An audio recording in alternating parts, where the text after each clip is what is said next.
నమస్తే.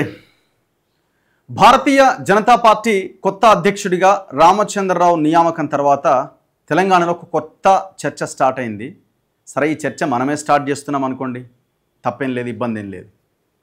తెలంగాణలో మరో కొత్త పార్టీకి అవకాశం ఉన్నట్టుగా కనబడుతున్నది. అది ఒక ప్రాంతీయ పార్టీకి. నా అభిప్రాయం అయితే అది చాలా క్లియర్గా కనబడుతున్నది. అంటే ఇక్కడ బీజేపీ అధ్యక్ష పదవి ఒకరికి ఇవ్వంగానే ఆల్టర్నేట్ ఉన్నదా, అంతకుముందు ఆల్టర్నేట్ లేదా, మీకు కనబడలేదా అంటే 100% అంతకు ముందు కూడా కనబడ్డది. సో ఈ సందర్భంలో ఇంకా బలంగా కనబడుతున్నది. మరి ఉన్న పార్టీలు ఏమైనా చేయలేవా? బీఆర్ఎస్ ఆల్రెడీ ప్రాంతీయ పార్టీనే కదా అని అంటే ఆ బీఆర్ఎస్ పార్టీ పని అయిపోయింది. పార్టీనే కాదు, ఇంట్లోనే గొడవలు స్టార్ట్ అయినాయి. సరే, వాళ్ళు గొడవలు కాదు, అది డ్రామా అని అనుకున్నా కూడా ఏదైనా అది బూమరాంగే. ఇప్పుడు టీఆర్ఎస్ని బీఆర్ఎస్గా మార్చి ఏదో చేద్దాం అనుకున్నాడు, అది బూమరాంగ్ అవ్వలేదా? ఒకవేళ కవిత చేత డ్రామా కేసీఆర్ చేయించే ప్రయత్నం అది అయినా కూడా అది మళ్ళీ బూమరాంగే అవుతుంది. అండ్ దట్టు వాళ్ళు 10 సంవత్సరాలుగా అధికారంలో ఉండి ప్రజలకి మంచి చేయాల్సిన వాళ్ళు ఒకవేళ మంచి చేస్తే 30-40 ఏళ్ళు కేసీఆర్ని ఆ కుటుంబాన్ని కీర్తించేటోళ్ళు. కానీ వాళ్ళు బేసిక్గా అది అట్లా తయారైపోయిన బ్యాచ్ అది. కాబట్టి వాళ్ళు ఆ 10 సంవత్సరాల పాలనని ఆ రకంగా చేసి పెట్టడం వల్ల వాళ్ళు కనీసం మాట్లాడాల్సిన అర్హతను కూడా కోల్పోయేది వాళ్ళు ప్రజల్లో. సో కాబట్టి ఆ పార్టీ పరిస్థితి అయిపోయింది. సో మరి ఎవరికి అవకాశం ఉంది? ఇప్పుడు ఈ పార్టీ పెట్టి అవకాశం ఎవరికి ఉన్నది? ఈటల రాజేందర్కి అవకాశం ఇప్పుడు కాదు, గతంలోనే వచ్చింది. ఎప్పుడు ఆయన హుజూరాబాద్ బై ఎలక్షన్స్ ముందే కేసీఆర్ ఆయన్ని బయటికి పంపించినప్పుడే ఆ రోజే అవకాశం వచ్చింది. బేసిక్గా ఈయనకి ఏ మాట కామాట ఈయన కొంత పైసలు ఖర్చు పెట్టే విషయంలో కావచ్చు, కొంత ధైర్యం చేసే విషయంలో ఈయన కొంత వెనకడుగేసిండు. అది మరి ఫ్యామిలీలో వాళ్ళు వద్దన్న రాకపోతే ఈయన వద్దనుకున్నాడు ఏదో ఒకటి. కానీ ఓవరాల్గానే ఆయన కొంత పెడితే ఏమవుతుందో, వేరే పార్టీలకు పోతే ఎట్లుంటుంది, ఇట్లా రకరకాల ఆలోచనలు వేసి బీజేపీలోకి పోయిండు. ప్రజలు బీజేపీలోకి పోయినా ఆ ప్రాంతంలో కూడా పట్టం కట్టిరు, మంచి మెజారిటీతో ఆయన గెలిపించారు. ఒక హీరో కింద చూసిరు ఆయన. ఆనాడే ఆయన పార్టీ పెట్టాల్సి ఉండే అవకాశాన్ని పూర్తిగా కోల్పోయింది. ఇవాళ ఆయన పార్టీ పెట్టి ఉంటే మొన్నటి ఎలక్షన్లో కూడా ఎంతో కొంత గౌరవప్రదమైన సీట్లు వచ్చేవి. ఇప్పుడు అవసరమైతే ఏదో ఒక పార్టీతో కలిసి అలయన్స్కి వెళ్ళి అధికారంలో ఉండేవాడేమో. కానీ ఇప్పుడు కూడా మళ్ళీ ఆయనకు అవకాశం ఉన్నది. భారతీయ జనతా పార్టీ ఆయన ఐడియాలజీనే వేరు, ఆయన కథ వేరు, ఆయన వ్యవహారం వేరు. సరే, ఆయన మరి ఏ కారణం చేతనో అందులోకి వెళ్ళిండు. వాళ్ళు కూడా హామీ ఇచ్చి ఇట్లాంటి లీడర్ని వాడుకోవాలనుకున్నారు. వాళ్ళకు కూడా ఇవాళ రేపు ఐడియాలజీ ఏముంటుంది? పార్టీ అధికారంలోకి రావడమే ప్రధాన ఎజెండా. అదే ఐడియాలజీ ఏ పార్టీకైనా. అధికారమే ఐడియాలజీ. వాళ్ళు ఏదో ఇంకో ఐడియాలజీతో ఉన్నారు, వీళ్ళు ఒక ఐడియాలజీతో ఉన్నారు. ఒక ఆయన హిందుత్వ, ఒక ఆయన సెక్యులర్, ఇంకో ఆయన ఇంకోటి, ఏముండదు. అధికారమే ఎజెండా పార్టీలకి, రాజకీయ నాయకులకి. సో అట్లా ఆయన ఈ బీజేపీలోకి పోయిండు. బీజేపీ వాళ్ళు కూడా ఈయనని ముందు పెట్టి చేయొచ్చు అని ఒక ప్రయత్నం చేసినట్టున్నారు. కానీ ఏమైందో ఏమో, ఆ పార్టీ నాయకుల మధ్య రగిలిన చిచ్చు, ఇటు సంజయ్ కావచ్చు, ఇటు ఈటల కావచ్చు, అటు ఇంకొక వర్గం, ఇటు ఇంకొక, ఇట్లా ఓవరాల్గా ఈటలకు కాకుండా ఎవరికన్నా ఇచ్చుకోండి అనే కాడికి వచ్చిన పరిస్థితి. హైకమాండ్ కూడా తలగ్గాల్సిన సిచ్యువేషన్ వచ్చింది. సో దీంతో ఎవరు కట్టబెట్టిరు? రామచంద్రరావు కట్టబెట్టిరు. మరి ఇప్పుడు ఈటల అందులో ఉండి ఏం చేస్తాడు? అందులో ఉండి మళ్ళీ ఇప్పుడు నాకు సహాయ మంత్రి అని పాకులాడతాడా? మిమ్మల్ని బలిపీఠం ఎక్కించి ఇది చేసినారు. మరి ఇప్పుడు ఏం చేస్తారు? ఇప్పుడు ఈటల రాజేందరు నాకేదో ఒక సహాయ మంత్రి పదవి అని అడుగుతారా? లేకపోతే అధ్యక్షుడి పదవి కాకుండా ఇంకొక దాని కింద ఉన్న ఇంకొక పదవి తీసుకొని పనిచేస్తాడా? మీకు ఎక్స్పీరియన్స్ ఉంది, పరిపాలనలో అనుభవం ఉన్నది, దశాబ్దాల కాలం రాజకీయాల్లో ఉన్నారు, తెలంగాణ ఉద్యమంలో కీలకంగా పనిచేసినారు మీరు. మరి అట్లాంటి మీరు ఒక డేరింగ్ స్టెప్ తీసుకోవడంలో ఎందుకు ఫెయిల్ అవుతున్నారు? భయమా? పైసలు లేవా? పైసలు ఉన్నాయి, భయమా ఏం జరుగుతుందో అని? ఒకవేళ కేసులు పెడతారని ఏమన్నా భయపడుతున్నారా? అసలు అవకాశం ఉందా లేదా పార్టీకి అని అంటే మీరు ఒకసారి చూడండి. 3 పార్టీలు ఉన్నాయి తెలంగాణలో: బీజేపీ, బీఆర్ఎస్ అండ్ కాంగ్రెస్. ఈ 3 పార్టీలు ఉన్నాయి. భారతీయ జనతా పార్టీ ఇప్పుడు రామచంద్రరావు గారికి అధ్యక్ష పదవి ఇచ్చారు. కార్యకర్తలే మొహం తిప్పుకునే కాడికి వచ్చింది పరిస్థితి. సరే, ఆయనని మనం నెగిటివ్గా ఆయన కరప్ట్ అనో ఇంకోటనో మనం ప్రొజెక్ట్ చేయట్లేదు. ఆయన కూడా ఏం కాదు. ఆయన సౌమ్యుడు, జర నెమ్మదిగా పనిచేస్తాడు. ఇవాళ రేపు అట్లాంటి రాజకీయాలు పనికిరావు, సెట్ అవ్వవు. కొంచెం డైనమిక్గా పనిచేయాలి, దూకుడుగా ముందుకెళ్ళాలి. అట్లయితేనే కొంత అగ్రెసివ్గా వెళ్తేనే అవుతుంది. సో అది ఆయన వల్ల అవుతుందా అని అంటే కార్యకర్తలు నాయకులే కిందున్న నాయకులే పెదవి విరుస్తున్నారు. సో కాబట్టి 1.5 yearగా వీళ్ళు ప్రజల కోసం పనిచేసింది, కష్టపడ్డది, కొట్లాడింది ఏమీ లేదు. ఏమైనా ప్రెస్ మీట్లు, టెంట్లేసి ఇందిరా పార్క్ దగ్గర ధర్నాలు చేసుడు తప్ప ఏం లేదు. 1.5 year అట్లా కాలం గడిపి ఇంకొక 2 సంవత్సరాలు ఇట్లా కాలం గడుపుతారు. వీళ్ళు ఏమంటారంటే దాన్ని ఏదో చెప్పుకోవడానికి 2 ఏళ్ళే ఉంటాడు, మళ్ళీ 2 ఏళ్ళ తర్వాత ఇంకో ఆయన వస్తాడు, అప్పుడు ఈటీలో వస్తాడు అవసరమైతే అని మాట్లాడుతున్నారు. 2 ఏళ్ళ తర్వాత ఇంకేం ఉండదు, మీకు ఇక్కడ ఇంకేం ఉండదు. ఈ 2 ఏళ్ళు కూడా 1.5 year ఏం కొట్లాడలేదు, ఇంకా 2 ఏళ్ళు కూడా ఏం కొట్లాడకపోతే ఏం ఉండదు ఇక. కానీ ప్రజలు మీ వైపున ఆశగా ఎదురు చూసిరు. అవినీతి బయటికి తీసుకొస్తారనో లేకపోతే మీరు అధికారంలోకి వస్తారనో 8 ఎంపీ సీట్లు మీకు ఇచ్చారు. 8 ఎంపీ సీట్లు ఇచ్చి ఆ 8 ఎంపీ నియోజకవర్గాల్లో 52 అసెంబ్లీ నియోజకవర్గాల్లో మెజారిటీ ఇచ్చారు. కానీ మీరు దాన్ని సక్రమంగా వాడుకోలేదు.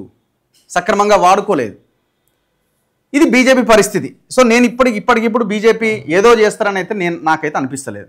సరే, ఇంకో కార్యకర్తలకు వీళ్ళకి రకరకాల అభిప్రాయాలు ఉండొచ్చు. నా అభిప్రాయంతో మీరు విభేదించవచ్చు, ఓకే, తప్పులేదు. ఇక నెక్స్ట్ బీఆర్ఎస్ విషయానికి వద్దాం. బీఆర్ఎస్ పరిస్థితి ఏంది ఇవాళ?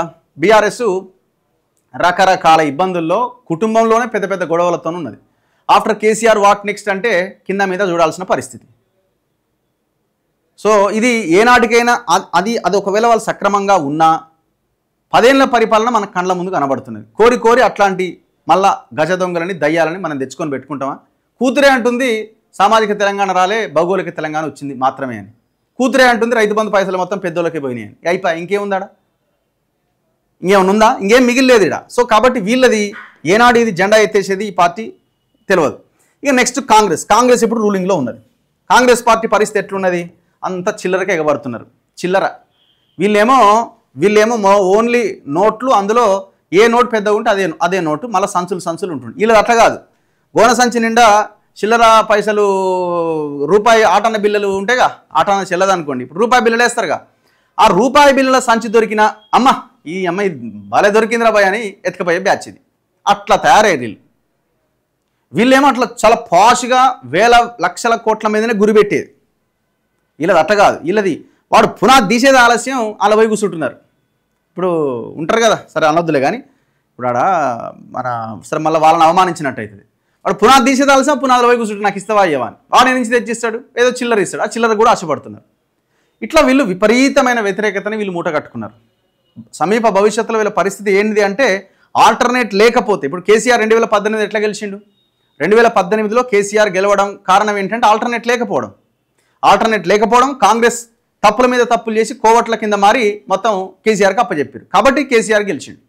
2023లో కాంగ్రెస్ ఏం పని చేయలేదు, కానీ ప్రజలు డిసైడ్ అయ్యారు ఎవడో ఒకడు సావు అని కేసీఆర్కి వ్యతిరేకంగా అటువైపు గుద్దిరు. సింపుల్గా చెప్పాలంటే అది కాంగ్రెస్ క్రెడిట్ కాదు, కాంగ్రెస్ వాళ్ళు చేసిన పోరాటం అనా పైసా లేదు. ఎవరైనా ఒకరిద్దరు నేతలు ఎవరైనా మొత్తుకోవచ్చు, పాపం వాళ్ళు కష్టపడవచ్చు. కానీ అల్టిమేట్గా పార్టీ పరంగా చేసింది అయితే ఏం లేదు. ఉత్తగా వచ్చిన అధికారాన్ని ఇప్పుడు మంచిగా పంచపక్ష ప్రమాణాల ముందుకు వస్తుంటే ఇక తినలేక ఆగం అవుతున్నారు. వీళ్ళ పరిస్థితి ఇట్లున్నది. వీళ్ళది ఎప్పుడు ఏమయ్యేది తెలియదు. మరి ఇప్పుడు ఎవరు ఈ తెలంగాణని ఇది చేయాల్సింది? సో కాబట్టి సరే, ఇప్పుడు ఈటల అంత గొప్ప ఆయన, అంత పర్ఫెక్టా? ఇవాళ రేపు రాజకీయాలు ఎట్లా తయారైనాయి? మొత్తం పొల్యూట్ అయిపోయినాయి. జనాలే పైసలు తీసుకొని ఓటేసే, జనాలే వాడు 2000 ఎప్పుడు ఇస్తాడా, 5000 ఎప్పుడు ఇస్తాడా అని మనమే వాని వైపు చూస్తుంటాం. అలాంటి రాజకీయాలు వచ్చిన తర్వాత, అంత దారుణమైన రాజకీయాలు వచ్చిన తర్వాత ఎవరిని ఎత్తుక్కోవాలి ఇందులో? అందుకే ఇప్పుడు ఈటల గొప్ప కాదు, అవును, ఇవన్నీ పక్కన పెట్టండి.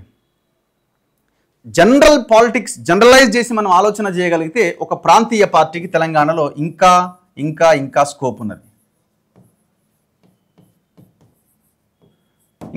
ఉన్నది. అది బీసీలు పెడతారా, ఇంకోరు? ఇప్పుడు ఈటల కూడా ఆ యాంగిల్లో ఆలోచిస్తే ఆయనది బలమైన ముదిరాజ్ కమ్యూనిటీ తెలంగాణలో 4-5 మేజర్ కమ్యూనిటీస్తో చూస్తే అదొక చాలా బిగ్ కమ్యూనిటీ కింద కనబడతా ఉన్నది. అందులో ఆయన తెలంగాణ ఉద్యమం చరిత్ర ఉన్నది, దశాబ్దాల రాజకీయ చరిత్ర ఉన్నది, మంత్రిగా పనిచేసిండు, అండ్ బీఆర్ఎస్లో దాదాపు 20 ఏళ్ళు పనిచేసిండు. ఇక్కడున్న నాయకులను కూడా అట్రాక్ట్ చేయగలగా ఇది ఉన్నది. సో ఇవన్నీ ఈక్వేషన్స్ని మనం చూసుకున్నప్పుడు ఇప్పుడు ఆ బీజేపీలో ఉండి ఏం చేయగలుగుతారు? ఆయన బీజేపీలో ఉండి ఇంకొక 5-10 ఏళ్ళు రాజకీయం చేయగలుగుతాడు. మళ్ళీ హుజురాబాద్ నుంచి ఇంకో దగ్గర నుంచి ఎమ్మెల్యే టికెట్ వస్తుంది, గెలుస్తాడు, లేకపోతే వాళ్ళు ఎవడో కొడతారు.